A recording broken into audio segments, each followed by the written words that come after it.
सारंग,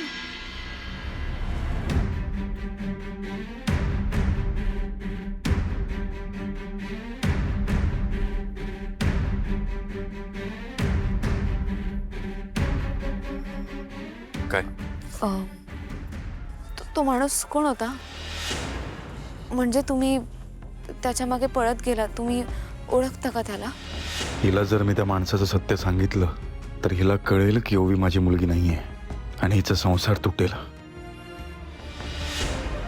काय झालं, बोला ना. नाही अगं, फ्रॉड होता तो. खूप वर्षांमागे त्याने पैसे घेतले होते माझ्याकडून. त्यानंतर तो आज दिसला मला, बाकी काही नाही. नक्की पैशांचंच होतं ना? हां खरंच. काय झालं पण तू का विचारतेस? तू ओळखतेस त्याला? मी नाही ओळखत. मलाही तो चोरच वाटला. Good night. सावली, हां, सॉरी. नाही, मी मगाशी जरा रागाच्या भरात जरा जास्तच बोललो. It's okay. मला माहिती आहे ओवीवर तुमचा खूप जीव आहे. ती आजारी होती म्हणून तुम्हाला काळजी वाटली, टेन्शन आलं.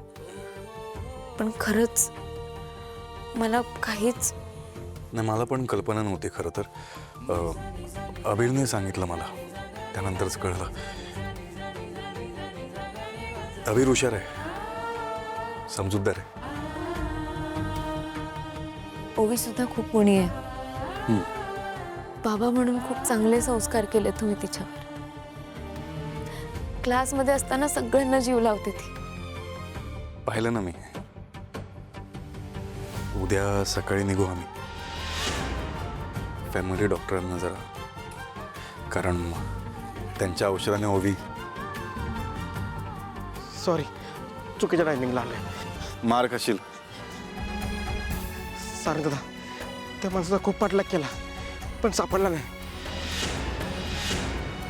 राहू दे, ओवीची तब्येत महत्वाची आहे. त्या माणसाला बघू आपण नंतर काय करायचं ते. Good night. Good night.